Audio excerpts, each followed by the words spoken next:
नमस्कार विद्यार्थियों, हिंदी कक्षा में आपका हार्दिक स्वागत है। तो हम इकाई 3 के प्रथम भाग को पढ़ रहे थे, गद्य शिक्षण। गद्य शिक्षण के अंतर्गत हमने इसके अभिप्राय को यानी इसके अर्थ को और इसके उद्देश्यों को विस्तार से देख लिया था। तो आज हम पढ़ेंगे कि गद्य शिक्षण के सोपान कौन कौन से होते हैं। सोपान का मतलब कि अगर हमने गद्य के पाठ को बच्चों को पढ़ाना है तो हमें कौन कौन से स्टेप फॉलो करने होंगे, कौन कौन से स्टेप हमें अपनाने होंगे। तो वहाँ आपको आगे ले जाने से पहले मैं थोड़ा सा आपको कॉन्सेप्ट बताना चाहूँगी बच्चों। जिस तरह से पिछले साल आपके पास एक सब्जेक्ट था टीचिंग के अंतर्गत, चाहे वो कोई भी सब्जेक्ट था, तो उसमें आपने पाठ योजना बनाई थी। तो उसमें आप क्या करते थे, उसमें आप 3 स्टेप या 3 बिंदु या 3 शिक्षण बिंदु बनाते थे। ठीक है, याद आ गया होगा। 3 से 4 शिक्षण बिंदु होते थे या 3 से 4 बिंदु होते थे। अब वो 3 से 4 बिंदु होने का मतलब आप अपने पाठ में से या अपने पाठ को 3 से 4 भागों में डिवाइड करके पढ़ाते थे।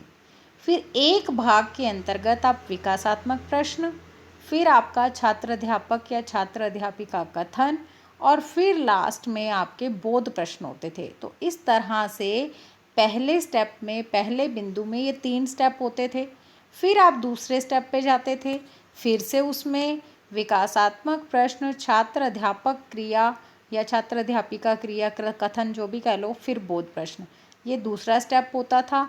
फिर अगर आपने 3 शिक्षण बिंदु लिए हैं तो फिर आप तीसरे में जब पहुंचते थे तो वहाँ विकासात्मक आपके प्रश्न होते थे, छात्राध्यापक या छात्राध्यापिका वहाँ पे कथन होता था, लेकिन बोध प्रश्न नहीं होते थे। और अगर आपने 4 शिक्षण बिंदु बनाए हैं तो तीसरा भी पूरा होगा और चौथा केवल छात्राध्यापक या छात्राध्यापिका कथन तक होगा। तो मुझे लगता है आपको याद आ गया होगा अपना लेसन प्लान जो मैंने अभी बोला। तो वहाँ आपने क्या किया, आपने अपने पाठ को या अपनी जो विषय वस्तु है एक दिन की पाठ योजना में आपने जो पढ़ानी है बच्चों को, उसको आप 3 से 4 भागों में डिवाइड करके पढ़ाते थे, 3 से 4 शिक्षण बिंदु बनाते थे। अब आ जाओ हिंदी में।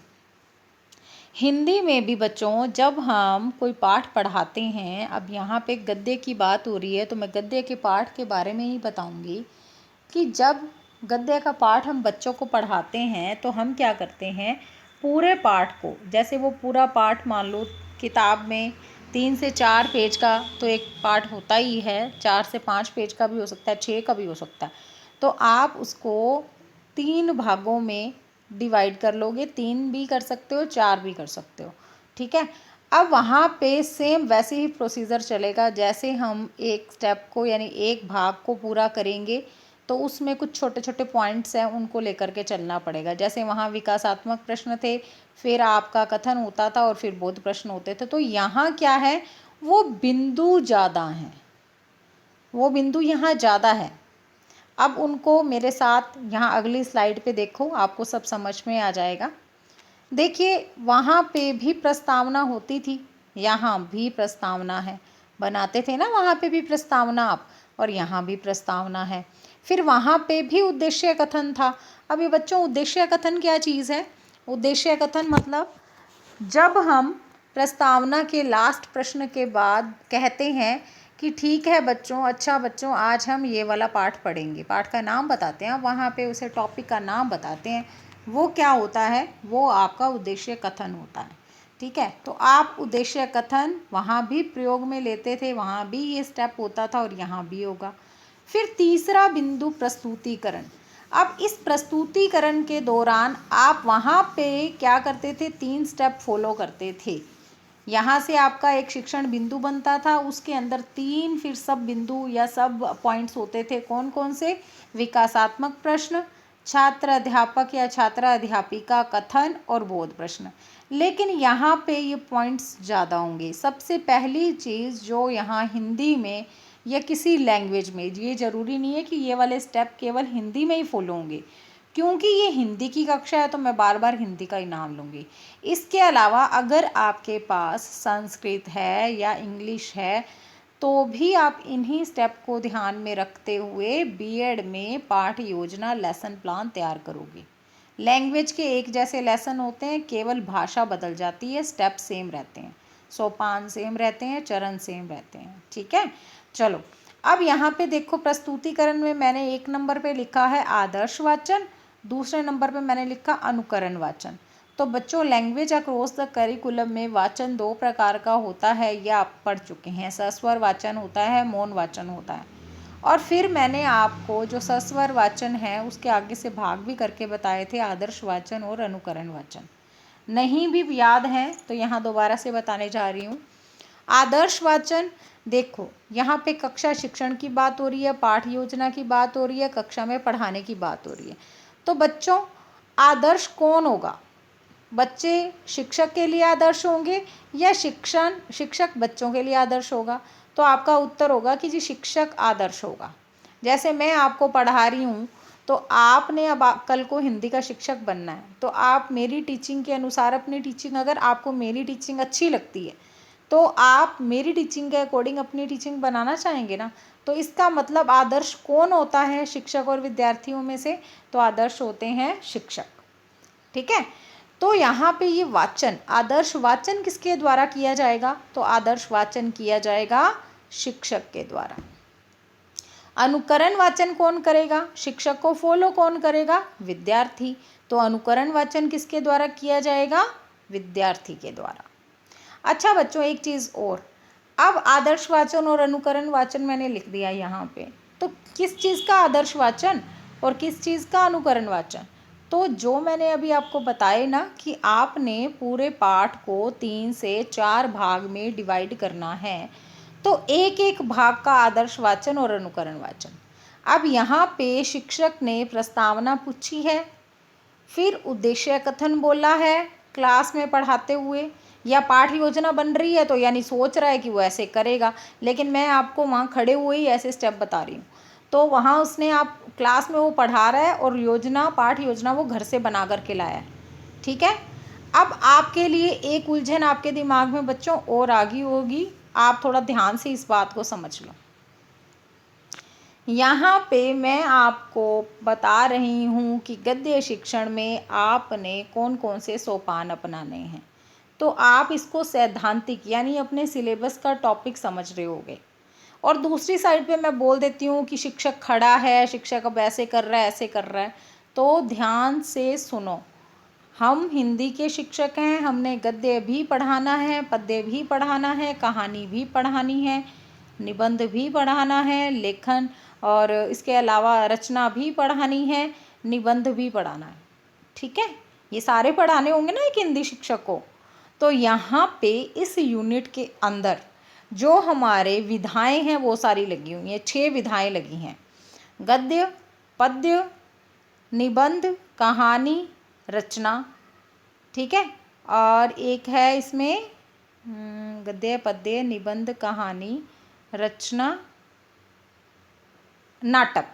ठीक है, एक नाटक है इसमें, याद आ गया मुझे। 6 चीज़ें हैं, 6 इसमें चलेंगे। ठीक है, आपने 6 प्रकार की विधाओं को इसमें पढ़ना है। तो वहाँ पे जब हम बात करेंगे ना इनके सोपानों की कि इनको कैसे कैसे पढ़ाना है, तो जब आप लेसन प्लान बनाओगे तो लेसन प्लान बनाते हुए भी तो यही चीज़ें आपने फॉलो करनी है। ठीक है, यहाँ सैद्धांतिक रूप में भी पढ़ना है, पेपर में भी प्रश्न आएगा। क्या प्रश्न आएगा इनमें से? क्योंकि 3rd यूनिट के ये पॉइंट है तो 3rd यूनिट में से क्वेश्चन तो आएंगे ही। तो वहाँ पे अगर सोपानों से संबंधित प्रश्न आता है तो सैद्धांतिक रूप में लिखना भी आना चाहिए कि कौन कौन सा स्टेप होता है।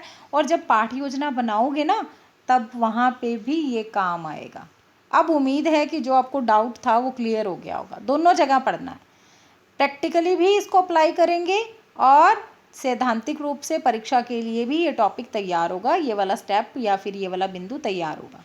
चलो, अब आदर्श वाचन कौन करेगा? शिक्षक। अनुकरण वाचन कौन करेगा? विद्यार्थी। तो बच्चों देखो, जिस पाठ को आपने 3 से 4 भागों में डिवाइड किया है, अब सबसे पहले उसमें से एक भाग उठाया जाएगा शिक्षक के द्वारा उद्देश्य कथन बोलने के बाद।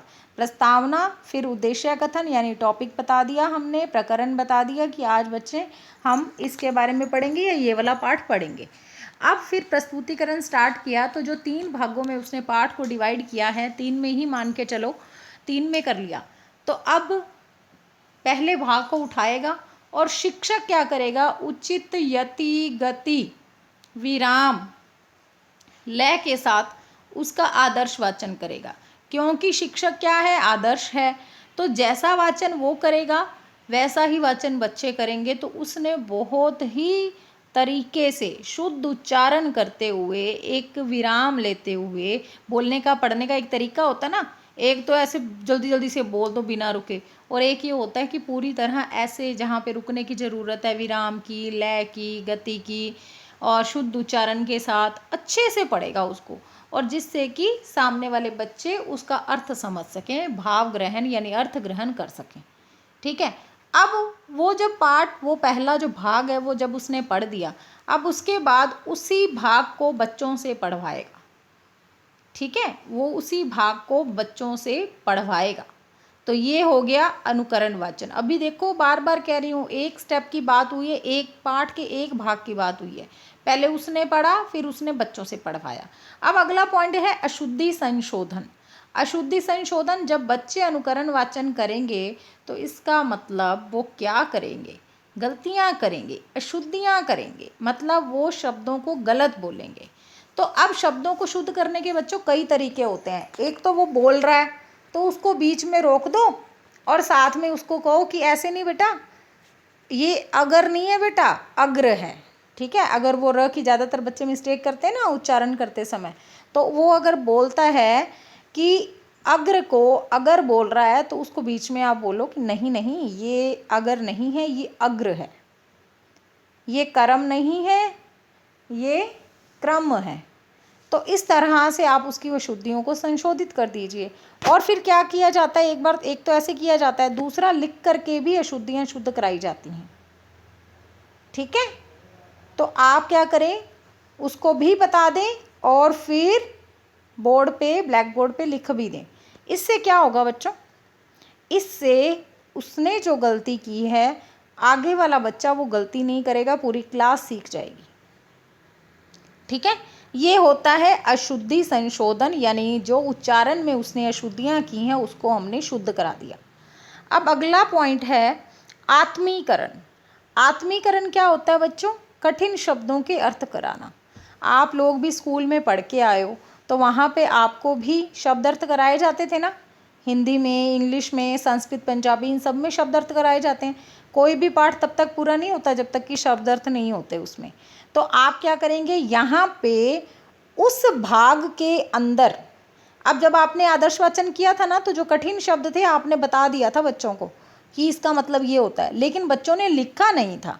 और अब आप क्या करेंगे, बच्चे को लिखवाएंगे ब्लैक बोर्ड पे, शाम पट पे बच्चों को लिखवाएंगे शब्द अर्थ।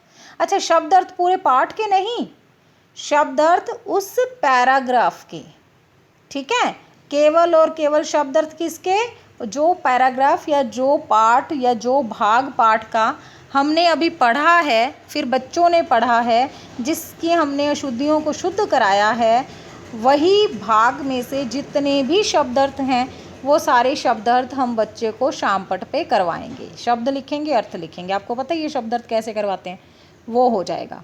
ठीक है, ये इसे क्या कहेंगे बच्चों, इसे कहेंगे आत्मीकरण।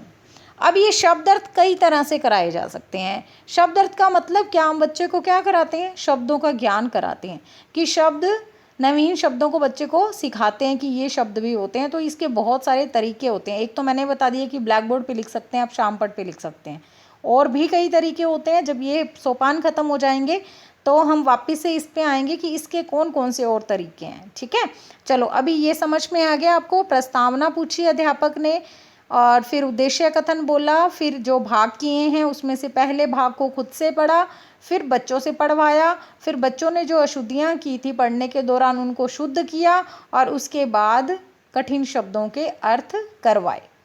चलिए नेक्स्ट बिंदु है हमारा बोध प्रश्न। अब उसी भाग में से जो भी बोध प्रश्न यानी जितने भी प्रश्न बन सकते हैं उस पैराग्राफ में से, उस पाठ में से, वो यहाँ पे आएंगे। इसमें शिक्षक बच्चों से प्रश्न पूछेगा, विद्यार्थी उत्तर देंगे। बोध प्रश्न का मतलब क्या होता है बच्चों? बोध का मतलब डायरेक्ट प्रश्न बनना, ठीक है। जैसे मान लो कुछ कहानी दिख रही थी, तो किसान के कितने बच्चे हैं, तो सीधा सा प्रश्न है, क्योंकि उसमें आंसर आ रहा है, 2 बच्चों का नाम भी आ रहा है। तो आप इतना पूछ रहे हो कि किसान के कितने बच्चे हैं, तो वहाँ पे दिख रहा है कि 2 बच्चे हैं, शुरू में ही लिखी हुई है लाइन। तो अब बच्चे आंसर देंगे 2। किसान के बच्चों के नाम बताइए, तो फिर नाम बता देंगे वो, क्योंकि वहाँ पे यूज़ हुए हैं, वो पैराग्राफ में नाम आए हैं। तो इस तरह से बोध प्रश्न मतलब बिल्कुल ईजी प्रश्न, जिसने वो पैराग्राफ पढ़ा है वो उसका आंसर दे सकता है। तो इस तरह से हमें क्या पक्का पता चल जाएगा कि बच्चों ने पैराग्राफ को अच्छे से समझ लिया है, पढ़ लिया है। अब होता है मौन वाचन। देखो, हम बच्चे को एक और मौका दे रहे हैं। क्या मौका दे रहे हैं कि अगर उसने आदर्श वाचन को नहीं सुना, तो अगर उसने अनुकरण वाचन के समय, क्योंकि अनुकरण वाचन बेटा आप कितने बच्चों से करा लोगे? मान लो आपकी कक्षा में 25 बच्चे हैं, 20 बच्चे हैं, चलो 20 भी बच्चे हैं, तो एक पैराग्राफ को अगर 20 के 20 बच्चों से पढ़वाओगे तो क्या आपका पीरियड कम नहीं पड़ जाएगा, है ना? तो इसलिए आप 20 के 20 बच्चों से नहीं पढ़वा सकते। एक पैराग्राफ को ज़्यादा से ज़्यादा 2 बच्चों से पढ़वाया जा सकता है। तो वहाँ पे अगर उस बच्चे का ध्यान ना तो आपके पढ़ते समय था, ना ही किसी दूसरे उसके साथी ने जब पढ़ा तब ध्यान था, तो अब क्या होगा? अब तीसरा मौका है उसके पास कि अब वो पढ़ ले। अब इस दौरान शिक्षक क्या करेगा?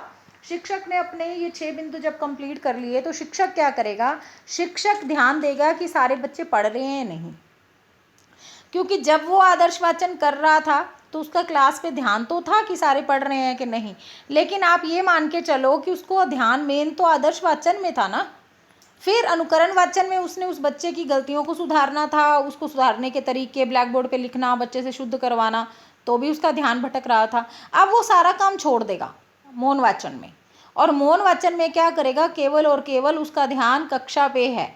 वो राउंड लगाएगा कक्षा में कि सभी बच्चे अपने अपने पाठ को, उस पैराग्राफ को, उस भाग को पढ़ रहे हैं या नहीं पढ़ रहे हैं।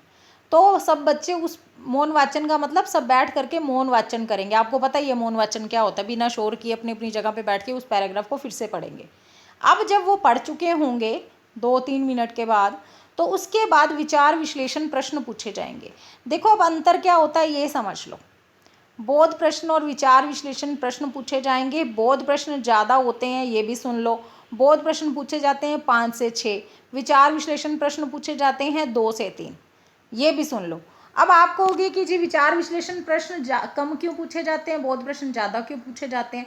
तो बच्चों बोध प्रश्न होते हैं सीधे से, जिनके उत्तर वहाँ छिपे हुए होते हैं, उसी पैराग्राफ में छिपे हुए होते हैं। जैसे जिनका उत्तर आता है 1 से 2 शब्दों में या एक वाक्य में। जैसे किसान के कितने बच्चे हैं? 2। किसान के बच्चों के नाम बताओ, सीता और गीता, या सीता और राम, या सीता और मोहन, ठीक है, ऐसे 2 नाम आ गए। और अब ये 1 वर्ड कह लो, 2 वर्ड कह लो, या 1 सेंटेंस में इनका आंसर आता है, एक वाक्य में इनका आंसर आ जाता है, ऐसे वाले प्रश्न होते हैं। तो ये बोध प्रश्न ज़्यादा होते हैं। विचार विश्लेषण प्रश्न में क्यों वाले प्रश्न होते हैं। किसान उदास क्यों था? किसान उदास इसलिए था क्योंकि उसकी फसल खराब हो गई थी। तो ये जो प्रश्न है इसमें तुक्का नहीं मारा जा सकता। ध्यान से सुन लो, विचार विश्लेषण प्रश्नों में तुक्का नहीं मार सकते। अब किसी ने मान लो सुना ही नहीं, पाठ पूरा पढ़ा ही नहीं, भाग पूरा पढ़ा नहीं, पहली लाइन में लिखा हुआ था एक गांव में एक किसान रहता था, उसके 2 बच्चे थे। अब इतना सही उसने सुना और पूरा पाठ उसने ना पढ़ा ना सुना, और जब जैसे ही टीचर ने प्रश्न पूछा तो उसने कह दिया, ऐसे तुक्के से कह दिया कि 2 बच्चे थे, या फिर ये लाइन उसने सुन रखी थी। अब उसको तो शाबाशी मिल जाएगी ना फिर। तो यहाँ पे विचार विश्लेषण प्रश्नों का उत्तर तो वही दे पाएगा जिसने उस पैराग्राफ को अच्छे से पढ़ा है और साथ में ही समझा है। तो विचार विश्लेषण प्रश्न थोड़ा टाइम लेते हैं, इसलिए ये 2 से 3 होते हैं, क्योंकि ये गूढ़ ज्ञान वाले क्योंकि वाले प्रश्न होते हैं। क्योंकि, किस लिए, ऐसे वाले प्रश्न, ठीक है। चलो, जब ये विचार विश्लेषण प्रश्न पूछ लिए जाएंगे बच्चों, उसके बाद अब यहाँ पे है मूल्यांकन प्रश्न। लेकिन मैं आपको बता दूं कि प्रस्तुतिकरण से, ये देख लो फिर से, यहाँ पे थर्ड पॉइंट प्रस्तुतिकरण से हमारा जो एक भाग शुरू हुआ था वो यहाँ पे विचार विश्लेषण पर एक भाग पूरा हो गया। बार बार कह रही हूँ, पूरे पाठ को 3 से 4 भागों में बांटना है और उसके बाद ये एक भाग जब विचार विश्लेषण प्रश्न पर पहुँचे, एक भाग पूरा हो गया। अब क्या करना है, अब दूसरे भाग पर जाना है, यानी पाठ के दूसरे हिस्से को सेम इसी तरह से पढ़ना है। आदर्श वाचन, अनुकरण वाचन, अशुद्धि संशोधन, फिर आत्मीकरण, फिर बोध प्रश्न, फिर मौन वाचन और फिर विचार विश्लेषण प्रश्न, सेम ऐसे ही। फिर जाना है तीसरे हिस्से पर। तीसरे हिस्से पर फिर आदर्श वाचन, अनुकरण वाचन, अशुद्धि संशोधन, आत्मीकरण, यानी कठिन शब्दों के अर्थ। अगर आपके 3 ही हैं भाग पाठ के, अगर आपने केवल 3 ही भाग किए हैं पाठ के, तो आपके ये आत्मीकरण यानी कठिन शब्दों के अर्थ पर तीसरा भाग पूरा हो जाएगा। उसको लास्ट तक नहीं लेके जाना। जैसे आप अगर 3 बिंदु बनाते थे, 3 अगर शिक्षण बिंदु बनाते थे, तो तीसरे वाला केवल कथन तक लेकर के जाते थे हिस्ट्री एसएसटी में, याद आ गया होगा आपको। तो वैसे ही इसको भी पूरा नहीं करना तीसरे वाले को। और अगर 4 बिंदु बनाने हैं, 4 भागों में डिवाइड किया है, तो फिर तीसरा भी ऐसे विचार विश्लेषण तक पूरा होगा और चौथा केवल आत्मीकरण तक होगा। उम्मीद है आपको समझ में आ गया होगा। चलो, अब ये चौथे का जब आत्मीकरण तक आप पहुंच गए, कठिन शब्दों के अर्थ आपने करा दिए, अब आप क्या करेंगे बच्चों, अब आप करेंगे मूल्यांकन प्रश्न। मूल्यांकन प्रश्न वही जो आप हिस्ट्री एसएसटी सिविक्स ज्योग्राफी में बनाते थे। कौन से? 2 वस्तुनिष्ठ प्रश्न, 2 खाली स्थान भरो और 2 सत्य असत्य बनाते थे ना वहाँ पे, वो सेम के सेम यहाँ पे बनेंगे। पाठ में से, पूरे पाठ में से बनेंगे। ठीक है, चलो अब है गृह कार्य। गृह कार्य का मतलब यहाँ पे हमें क्या करना है, बच्चे को होमवर्क देना है, घर से जो काम करके लाना है। तो यहाँ पे आप एक अच्छा सा प्रश्न तैयार करके लिख देंगे बच्चे के लिए। ये हो गया आपका गद्य को पढ़ाने के सोपान, चरण, स्टेप, कुछ भी कह लो। उम्मीद है आपको ये अच्छे से समझ में आ गए होंगे। अब मैंने आपको बताया था ना कि गद्य के पाठ में आत्मीकरण यानी कठिन शब्दों के अर्थ बच्चे को कराने के, बताने के बहुत सारी विधियां होती हैं। कैसे? देखो, गद्य का जो सबसे पहला उद्देश्य है, वो अगर आपको ध्यान हो, हमने पिछली कक्षा में पढ़ा है, तो गद्य का सबसे पहला उद्देश्य होता है कि हमने बच्चे को नवीन शब्दों का ज्ञान कराना है, हमने बच्चे के शब्द भंडार में वृद्धि करनी है। याद आ गया होगा, पढ़ा था हमने वहाँ पे। तो यहाँ पे किस तरह से हम बच्चे को कठिन शब्दों के अर्थ करा सकते हैं? तो पहली चीज़ तो वस्तु दिखा करके। ठीक है, जो शब्द बच्चों के लिए आज पाठ में नए आए हैं, अगर उन शब्दों जो ये शब्द हैं वो अगर किसी वस्तु का नाम है, तो वो वस्तु दिखा दो बच्चे को ला करके। ठीक है, एक तरीका ये होता है कि हमें जो इस पाठ में, जो इस भाग में, पाठ के जिस भाग में जो नए शब्द आए हैं, अगर वो किसी वस्तु का नाम है, तो क्या करें हम सीधी तरह से उस वस्तु को दिखा दे बच्चे को। तो बच्चे वस्तु को भी देख लेगा और उसका नाम उसके दिमाग में उसको बोध हो जाएगा कि अच्छा इसको ये कहते हैं। फिर दूसरी चीज़, वस्तु का संबंध। अब जो वहाँ पे शब्द आया है उसका संबंध जिस वस्तु के साथ है उसको दिखा सकते हैं। ठीक है, बात समझ गई, आ रही होगी। पहले में तो क्या किया, वो वस्तु, अगर वो किसी वस्तु का नाम है तो हमने सीधा सा क्या कर दिया, वो वस्तु ला के दिखा दी। अगर जो शब्द नए आए हैं पाठ में, अगर उनका संबंध किसी वस्तु के साथ है, यानी अगर वो खुद एक वस्तु नहीं है लेकिन उनका संबंध किसी वस्तु के साथ है, और वो उनको खुद को नहीं ला करके दिखाया जा सकता क्योंकि वो खुद एक वस्तु नहीं है जिसको ला के दिखा दे, तो हम क्या करेंगे, हम जैसे अब यहाँ पे ऐसे समझ लो बच्चों, आपने खुशबू शब्द आया वहाँ पे। अब बच्चे को ये बताना भी खुशबू क्या होती है, तो आप क्या करें, फूल लेकर के आएँ और बच्चे को बताएं कि खुशबू क्या होती है। ठीक है, इस तरह से भी किया जा सकता है। तो या तो अगर वो वस्तु का ही नाम है तो वस्तु को दिखा दो डायरेक्ट, नहीं तो आप क्या करो, अगर वो किसी वस्तु से संबंधित है तो उस वस्तु के थ्रू उसका ज्ञान करा दो, उसके माध्यम से उसका ज्ञान करा दो। फिर देखो, वस्तु का प्रतिरूप दिखाकर, अगर उसका मॉडल बन सकता है, छोटा रूप आप दिखा सकते हो ला करके, जैसे कि टीचिंग एड के रूप में, दृश्य श्रव्य सामग्री के रूप में भी हम मॉडल तैयार करते हैं किसी चीज़ का, तो अगर उसका प्रतिरूप दिखाया जा सकता है तो आप उसका प्रतिरूप दिखाओ उस शब्द का। फिर क्रिया द्वारा, क्रिया करके भी, अगर मान लो कोई ऐसी, वो मान लो कोई क्रिया शब्द ही है, तो आप बताओ वो क्रिया क्या होती है, क्योंकि नवीन शब्दों का ज्ञान कराना है ना बच्चों। जो नवीन शब्द होंगे ना पाठ के अंदर, वो कुछ भी हो सकता है, वो किसी वस्तु के नाम हो सकते हैं, कोई भावना हो सकती है, यानी मन का कोई भाव हो सकता है, या कोई क्रिया हो सकती है, कुछ भी हो सकता है वो तो जैसी वो वस्तु है वैसी विधि का प्रयोग कर लो आप, क्रिया करके दिखा दो। फिर वाक्य में प्रयोग द्वारा, या फिर क्या करें हम, जो शब्द आया है उसको वाक्य में प्रयोग करके बच्चे को सिखा दें, जिससे कि उसको उस नवीन ज्ञान की प्राप्ति हो जाए, नवीन शब्द उसकी डिक्शनरी में ऐड हो जाए।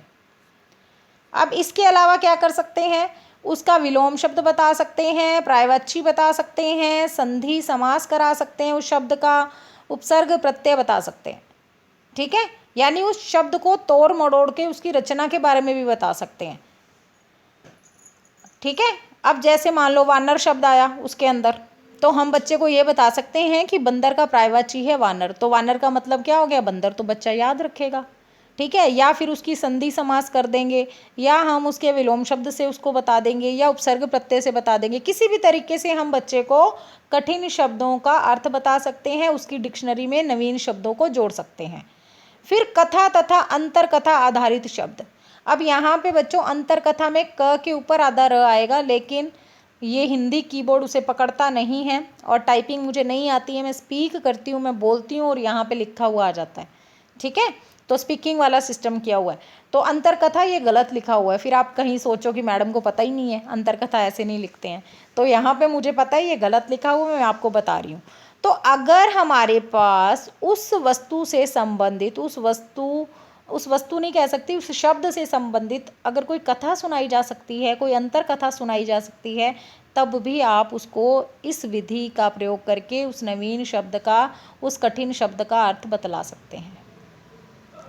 ठीक है, तो ये है आत्मीकरण हेतु प्रयुक्त की जाने वाली विधियां।